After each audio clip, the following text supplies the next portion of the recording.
Okay, so we've got our beautiful bagel dough here. You can see that I do not have any extra flour on my table. I've got almost none.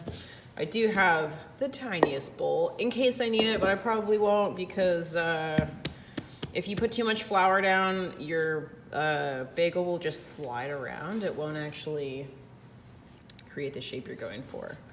So what I'm going to do is I'm going to take this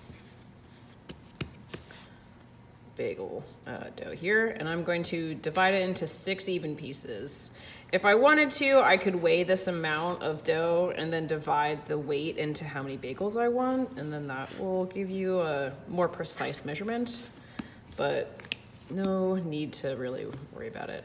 So you can see just the way I cut them, one is a little bit thicker than the other, so I might have to cut some dough from this side and add it to this one in a minute. But I cut it in half.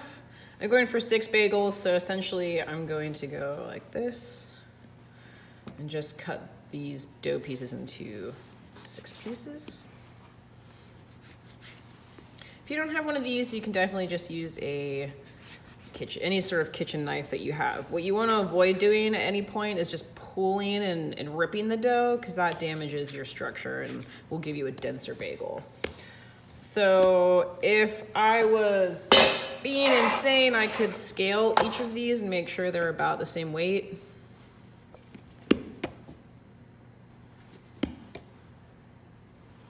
It's very small.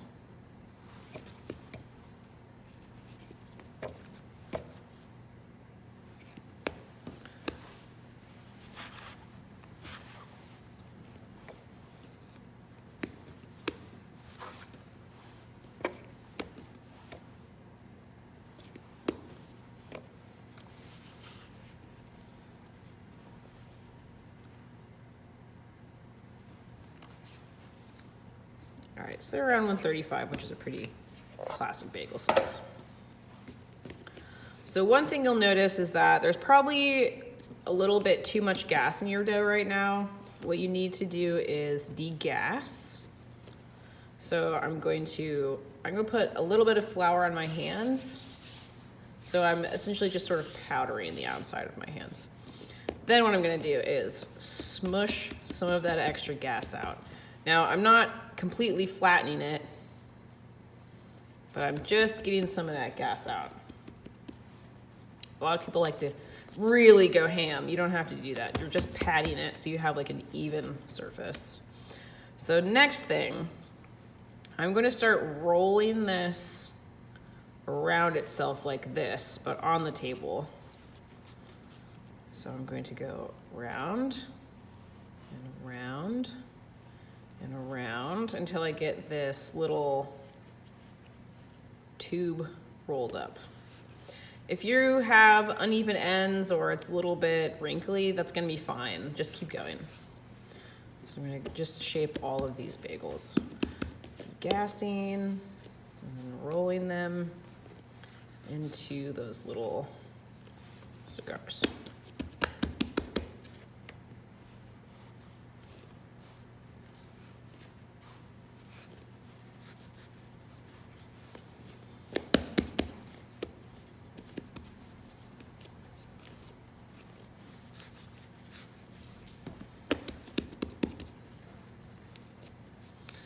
Okie dokie.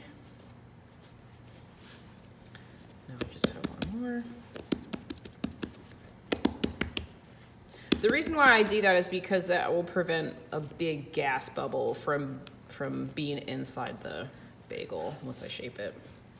Okay, so one thing with dough is whenever you shape it and develop some sort of structure, it has to relax.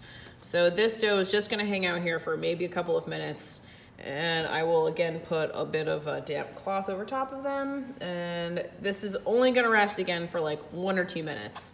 And I'll show you why, because if I go to turn this into a bagel now,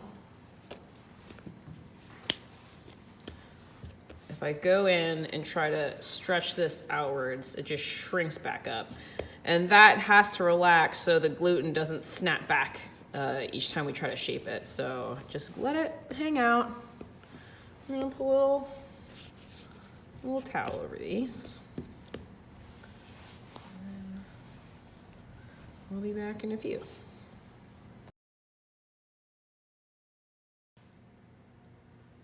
Okay, so our dough is relaxed. Hasn't really changed much. I'm gonna show y'all how to make a bagel shape now. Okay, so a lot of people ask me about the surface you're shaping on. It doesn't really matter. I don't recommend shaping on tile, but it is important that your surface is a little, you don't want to, a lot of people think that whenever you're making bread, they just see a ton of flour on the table and they wanna, you know, go super crazy. If I put my shape on here, it's just gonna slide and not have any traction, I guess, any friction to really do what I need it to do. So don't go crazy with the flour. Just let that be known. You might need some, but you probably won't. But I'm really not trying to add extra flour here. So what I'm doing is I'm pushing down into the middle of this bagel pre-shape. And then once I have sort of this dog bone shape, I'm going to gently pull outwards with the inside edges of my hand. So I'm not pushing down and flattening it out. I'm just coaxing it outwards and sort of keeping it round with my hands. So if you've ever made Play-Doh snakes, this is for you. That's what we're doing here. So all I want to do is, and if there's any extra bubbles, feel free, squish them out. I want this to be about, I measure against my shoulders, so it's almost my shoulder, or about as, my arms are straight out in front of me, it's about that long. So what I like to do is I will overlap these as they are, I will taper the ends off a little bit, and then overlap. And then all I'm doing is pushing down against the table. So down and back and forth, down and back and forth. And I'm sort of just going back and forth along where that seam is. And I'm just pushing it against the table. That's all you do to get that seam to get fixed or sealed. This line will sort of go away after you bake it, after it proofs. So that's it, that's your bagel shape. So if you have any excess bubbles, like you guys can see that, right? Pop it, not a problem. Okay, so this is going to be placed onto a cornmeal lined tray. This is actually polenta, but any corn, you know, flour will work. So that's gonna sit right there, and I'm just gonna keep going and shape the rest of my bagels. I'm not gonna, so again, moving outwards slowly with my hands. If I find any gas bubbles that I think are excessive, I'm just gonna work those out. I'm just gonna pop them. Then I'm going to take these two ends, roll those together. Boom, there's your bagel. And you can see here I got a little extra gas. Pop that guy out. I'm gonna put it on the tray with the next one. One's a little bigger than the other, but not a problem.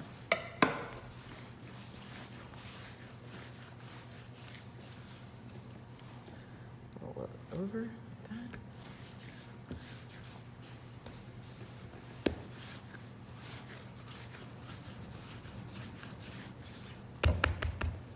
Just need extra gas. I'm gonna pop out those bubbles. Sometimes you can really see these gas bubbles get built up. That's mostly because we mix by hand. If I used a hand mixer or a machine, it wouldn't necessarily do that.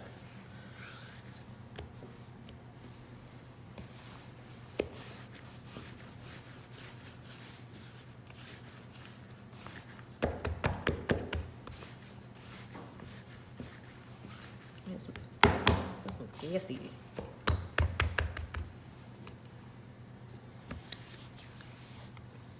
Probably handled that one a little bit too much. Okay.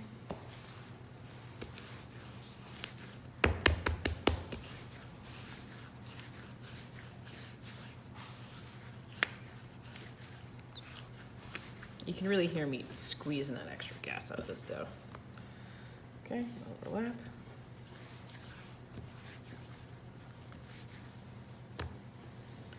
And then on to this tray with these guys.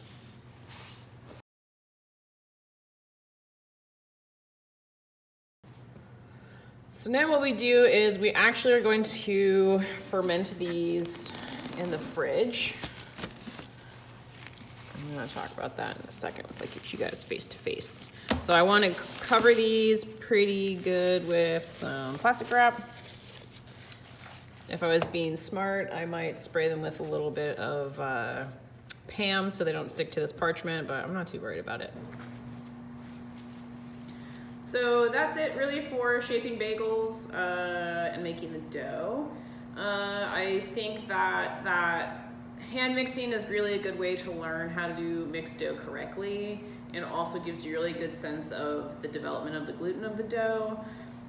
If you wanted to do this in a stand mixer, you totally could. Just kind of follow the same rules. Once it's smooth, stop mixing. You don't have to keep going after it's smooth, and it's just gonna make it, it's just gonna impede, it's gonna ruin your dough. Don't mix it for too long. It's gonna make your dough really chewy. So now the next step is these are going to proof at room temp, maybe for 20 minutes or so, not too long, just until my fingerprint sort of stays, but not a full fingerprint test. I want my fingerprint, if I push in the dough, my fingerprint's gonna go and pop back out. Just a little bit, but I don't want my fingerprint to completely stay in the dough, which is a true passing proof fingerprint test. So the secret to why New York bagels taste like New York bagels, one, it's the barley malt, and two, it's the fact that we overnight ferment our bagels after they've been shaped. This creates a lactic acid bacteria in the dough, which allows for this like tangy, sort of sour flavor. That's why a lot of people think that New York bagels are sourdough bagels, but they are not. They've just been fermented overnight. That is also why New York pizza dough is so good, because we do long ferments in our pizza dough also. So it's not the water, it's the fermentation. And you know, you can now tell everyone that a real New York baker told you that. But that's kind of it. I'm gonna show you guys in a few how to boil and bake these bad boys, but you're gonna have to wait till tomorrow. Or you could do the same day. They just need to rise for about 30 to 40 minutes total. And I'll show you what that looks like when we're ready for the next step. But for now, these guys are going to stay out. I'm gonna show you when I would put them in the fridge, and then they would go into my refrigerator till the next day, and then I'd pull them out in the morning whenever I'm ready to bake them. And we'll talk about that next.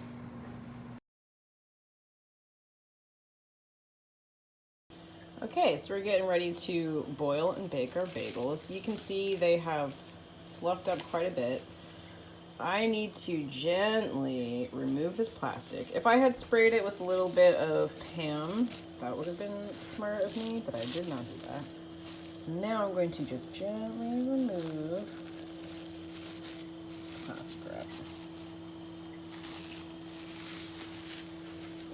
So you can see if I take a floury finger and push into my bagel, my fingerprint completely stays. That's how I want it before I go into my boiling water. So my oven is around 500 degrees. I'm still actually waiting for my oven to preheat a little bit, but it's set to 500 degrees. So you definitely want to make sure that your oven is hot, hot, hot. Once it beeps that it is preheated, you actually need to wait another like 30 minutes or so, just because that isn't actually hot yet, and as soon as you open your oven, it's going to let all the heat out. So I have a pretty big pot of boiling water, just getting that boiling, and then I have sort of a landing place for where my bagels are gonna go. I am using just a very thin, very well-worn pan I have at my house, and also another very well-worn baking mat or a sill pad. You should use parchment paper on the bottom of these. If you don't have parchment, you can just use a cookie sheet with, you have to use some oil, some Pam or some sort of pan spray. So inside my oven, I actually have 2 baking stones inside my personal oven at home. You don't need a baking stone, but if you have one, you could totally bake directly on it. In fact, you can see where my previous bagels have baked on my oven here. So I'm going to let my oven keep getting hot, and then I'm going to start boiling these bagels any second.